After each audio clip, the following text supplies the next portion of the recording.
welcome to another video. I'm Zoe and I thought that today I would do a little bit of the mending that I have been putting off for way too long. So that is what I'm going to do today. Grab a beverage of choice. If you have any mending to do, go rummage through your mending pile and we can sit and mend clothes together. So when you're darning, you never want to do it in a square. A lot of people do it circles, a lot of people just do random shapes. I thought it would be cute to do a heart because I wanted to do visible mending. When you're darning, you never start from the top, you always start from the bottom and you work up. Otherwise, your tension will be totally uneven. Under, over with your thread, a bit like weaving basically. So I will just continue doing this until I've completely filled up all the heart. A little hole here, you can see it's pulled, but like there's a big ass hole and this is just keeping the thread that's dropped. I altered the neckline of this jumper, several years ago now. I did a video on it and it used to have a big like bardo neckline and I altered it to just be a regular round neckline. At some point I must have like caught it in the wash or something. I think this teeny tiny one is designed for like lace making or something, but I find it invaluable for picking up like drop stitches in knitting, or instead of needing to darn like a big hole, if the stitches are all still there I can pick them up with a little hook, even on really fine like machine knit items of clothing. The thing with a lot of people when they talk about sustainable fashion is they tend to forget the fact that while the production of fast fashion is obviously really bad, if you can't afford items that are like really super sustainably, like you can still wear fast fashion items in a sustainable way if you really think about it. My needs and styles have changed, and instead of getting rid of this jumper I've altered it and it's got a hole in, and so instead of getting rid of this jumper I have just mended it. And it took me like less than 2 minutes. The production of this jumper was not ideal. I probably wouldn't buy something like this now.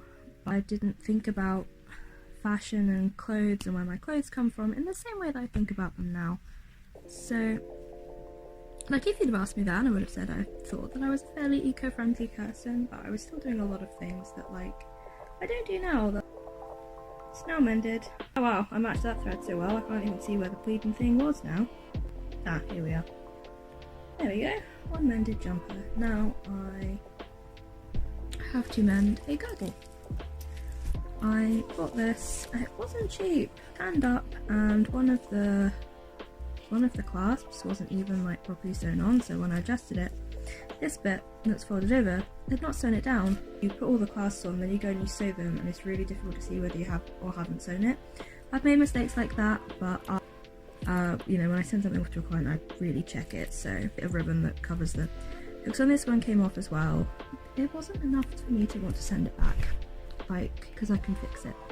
And if I send it back, I know that Amazon just puts it in one of those big like bins. It's not like it gets sent back and somebody else buys it. If I were to return something like this, it wouldn't go back to the factory, it wouldn't be mended to make it sellable and then be sold. They'd just throw it away or stick it in a bargain bin, and then whoever buys the bargain bin is going to go, oh, that's broken, and they're not going to mend it, are they?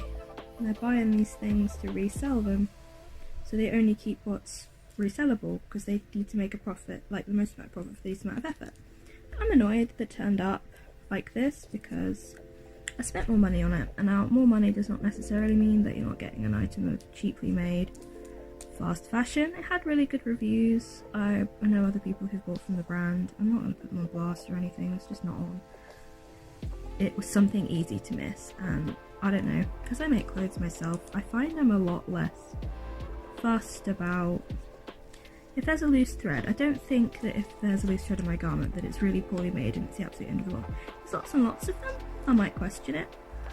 If the seams are wonky or like something like that, I'd consider it poorly made. But I've made garments for myself and I've worn them for months, and then all of a sudden I see like a thread that I forgot to clip. Or I honestly say, if you want to dress more sustainably, the most important thing you can do is learn how to sew, learn how to mend your clothes. There we go, mended it. That was easy, wasn't it? I've got one more thing to do and then I will stop my little shattering session and we will all get on with our days. All 4 spools of thread that I have that are black are currently in a machine because I'm working on a black dress for a client, and the idea of rethreading either of my machines today was just too much, so I went for the nearest colour that I've got, which is a very dark navy. If somebody is getting close enough to examine my underwear, whether or not I've mended it in exactly the same colour thread, their priorities are going to be dead friggin' wrong, my dudes. I knitted this jumper a couple of years ago now. I did like a little crochet dinosaur on one sleeve, and unfortunately, because I was gifted this wool, I didn't have like a great deal of it, and I made it quite cropped, which was great like 3 years ago. I know it's a couple of dress sizes smaller, but now I have put on a bit of weight.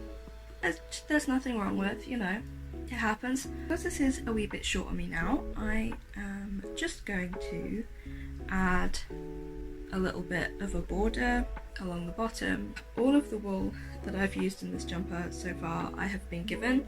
What I'm going to do is I am just going to use 2 strands of this, and I am going to crochet along the bottom. To be fair, it will probably hide some of the horrible wobbling which has happened. I don't think this wool was like that expensive, and it has held up okay to the test of time.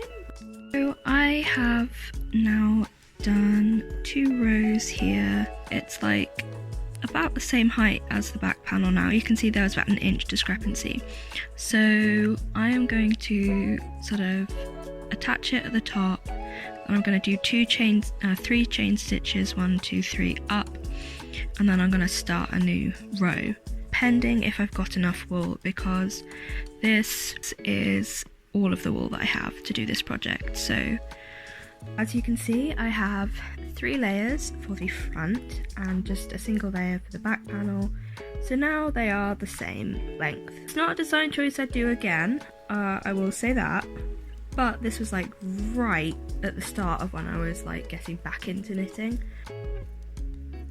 There's not really any technique to this, I'm literally just like, I guess I'm whip stitching it. So I'm just weaving in all of the ends. Now I've finished up sewing the sides, and then my jumper will be done.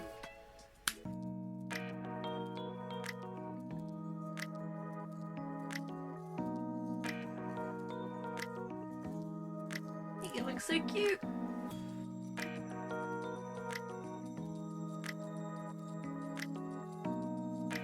I just wanted to have a little look at some of the ways I amend my wardrobe and update things to make sure that I keep wearing my clothes in a way that is as sustainable as possible and doesn't break the bank.